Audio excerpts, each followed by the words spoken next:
नमस्कार, मी डॉक्टर सनत पवार, मानसोपचार तज्ज्ञ, Umed mental health clinic and counselling centre, Miraj शहर. यशवंतराव चव्हाण सेंटर मुंबई द्वारा आयोजित मानसिक आरोग्य जनजागृती कार्यक्रमाअंतर्गत आज आपण चर्चा करणार आहोत डिजिटल डिटॉक्सिफिकेशन आणि मोबाईल ॲडिक्शन या विषयाबद्दल. एनिथिंग एक्सेस इज डेंजरस, अर्थात अति तिथं माती असं म्हटलं जातं. आज घडीला शिक्षण, संवाद साधणं, आर्थिक क्षेत्र आणि राजकीय क्षेत्रात देखील मोबाईलचा वापर आणि इंटरनेटचाही त्या अनुषंगानं वापर फार मोठ्या प्रमाणावरती केला जातो. आणि हेच कारण आहे मोबाईलचं व्यसन लागण्यापाठीमागं. आजकालच्या जगात विभक्त कुटुंब पद्धतीमुळे माणूस हळूहळू एकटा होत चालला आहे आणि त्यामुळं माणसाच्या प्रत्येक लहान सहान गरजा पूर्ण करण्याकरिता मोबाईलवर प्रत्येक प्रकारचे ॲप्लिकेशन्स उपलब्ध आहेत. आणि हेच कारण आहे मोबाईलच्या अति आहारी जाण्याचं. सद्यस्थितीमध्ये पालकांच्या काही शंका अथवा तक्रारी या वारंवार ऐकायला मिळतात. मुलांच्या मध्ये मोबाईलचा अति प्रमाणामध्ये वापर होतोय, तर यापासून मार्ग कसा काढावा?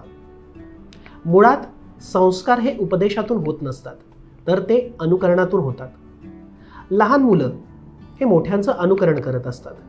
मोठे ज्या पद्धतीनं वागतात त्या पद्धतीनंच लहान मुलांची वर्तणूक देखील असते.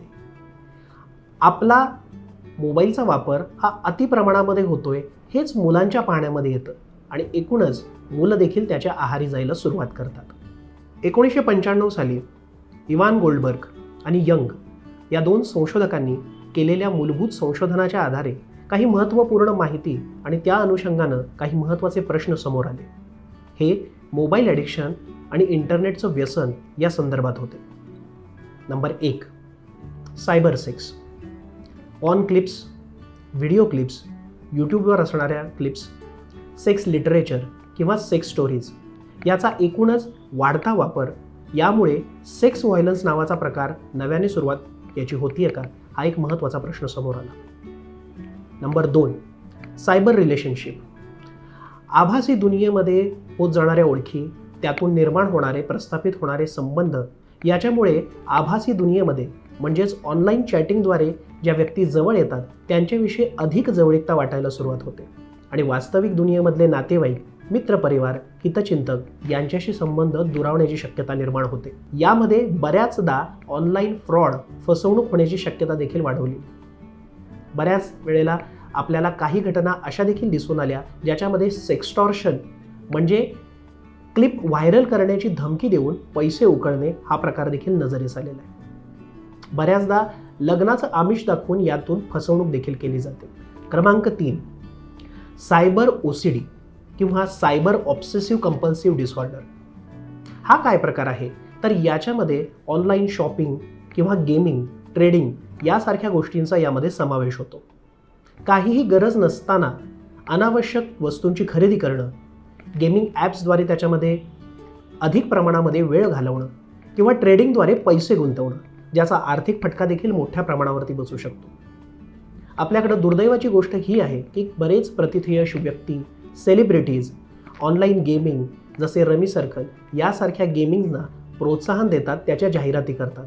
यामध्ये खूप मोठ्या प्रमाणावर आर्थिक फटका बसण्याचा धोका संभवतो.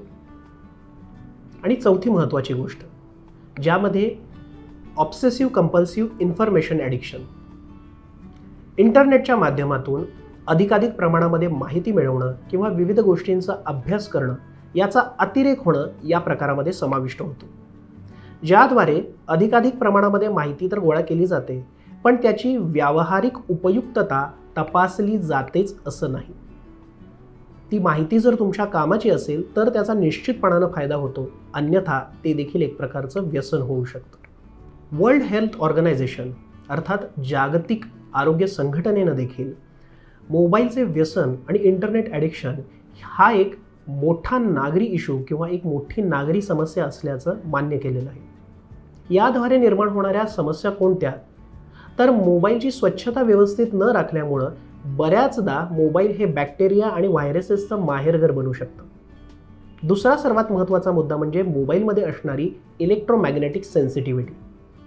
मोबाईलच्या अतिवापरामुळे इलेक्ट्रोमॅग्नेटिक सेन्सिटिव्हिटी वाढून चक्कर येणं, डोकेदुखी, लक्ष न लागणं किंवा एकूणच स्मरणशक्ती कमी होणं अशा प्रकारच्या समस्या भेडसावू शकतात.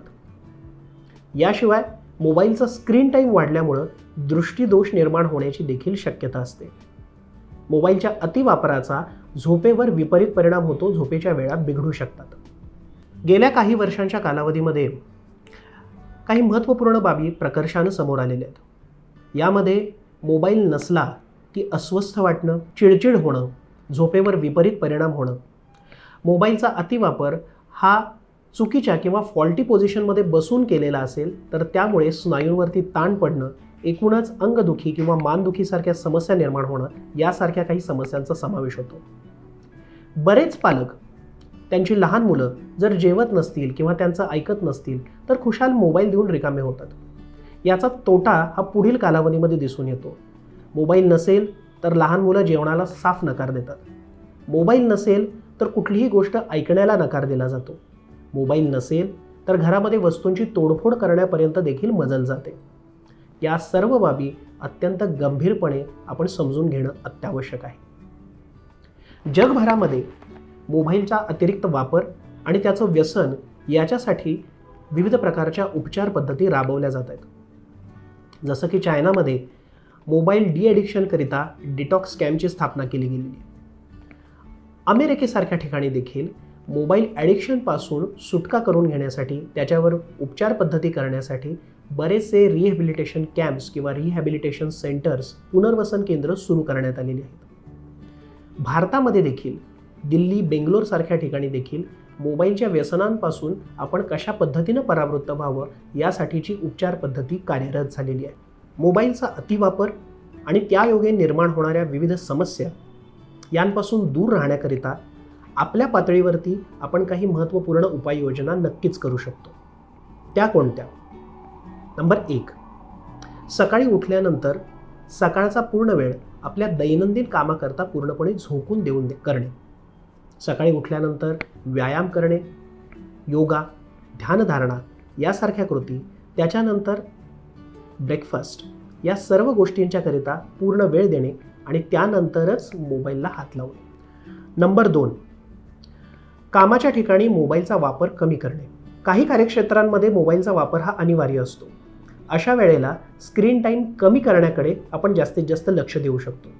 पण ज्या ठिकाणी मोबाईलची आवश्यकता फार प्रमाणामध्ये नाही अशा ठिकाणी मात्र कामावरती पूर्णपणे लक्ष देणे, कामाचा उरक अधिक चांगल्या पद्धतीने आणि दर्जेदार रीतीने कसा होईल याकडे लक्ष पुरवणे, 2 कामांच्या मध्ये केला जाणारा मोबाईलचा वापर हा जितका कमी करता येईल तितका कमी करणे, यातून कामाचा उरक चांगल्या पद्धतीने होऊ शकतो. कामाच्या ठिकाणी तुम्ही पूर्णपणे लक्ष देऊ शकता आणि मोबाईलच्या अतिवापरापासून स्वतःला वाचवू शकता. क्रमांक 3, लहानपणापासून जोपासलेले काही छंद असतात. कोणाला गायन, संगीत, वाचन, चित्रकला, फिरायला जाणं यासारखे विविध छंद असू शकतात. या छंदांना जोपासा.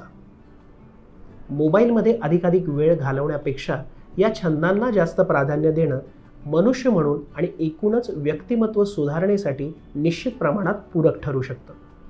नंबर 4, वाहन चालवत असताना मोबाईलचा वापर शक्यतो टाळावा.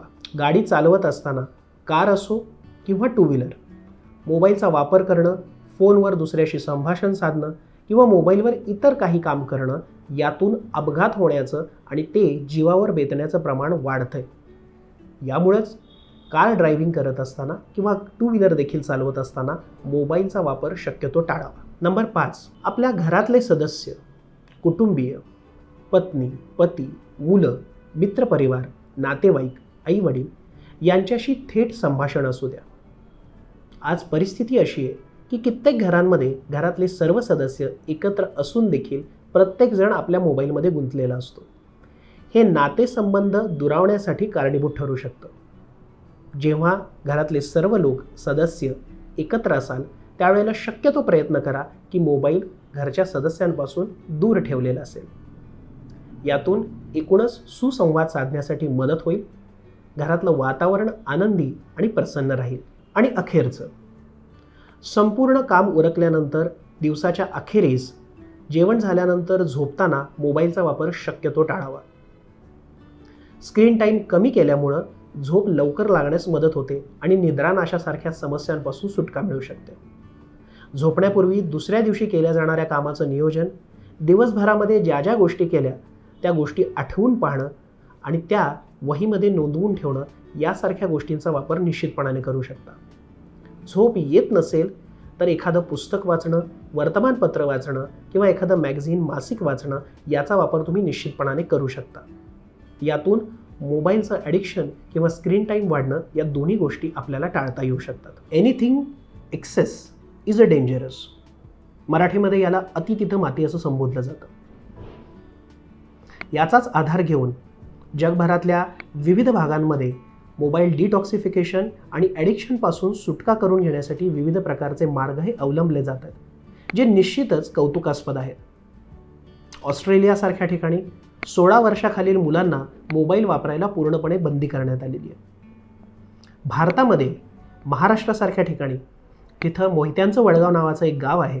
या ठिकाणी डिजिटली डिटॉक्स व्हिलेज या नावानं ते प्रसिद्ध झालेलं आहे. याची BBC ने देखील आंतरराष्ट्रीय पातळीवरती दखल घेतलेली आहे.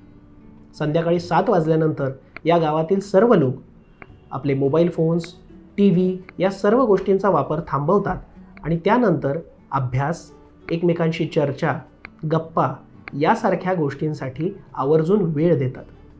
7 वाजल्यानंतर गावामध्ये सायरन वाजवला जातो आणि यानंतर मोबाईल किंवा तत्सम इलेक्ट्रॉनिक गॅजेट्सचा वापर हा पूर्णपणे सामुदायिकरित्या थांबवला जातो. या गोष्टी निश्चितपणे कौतुकास्पद आहेत, पण त्यातूनच आदर्श घेण्यासारख्या देखील आहेत. यामुळेच मोबाईलचं डिटॉक्सिफिकेशन आणि ॲडिक्शन यापासून सुटका करून घेणं, ते टाळणं आणि त्याचा मर्यादित प्रमाणामध्ये वापर करणं हे निश्चितच आपल्यासाठी फायदेशीर राहील. ही येणाऱ्या काळाची महत्त्वाची गरज आहे. धन्यवाद.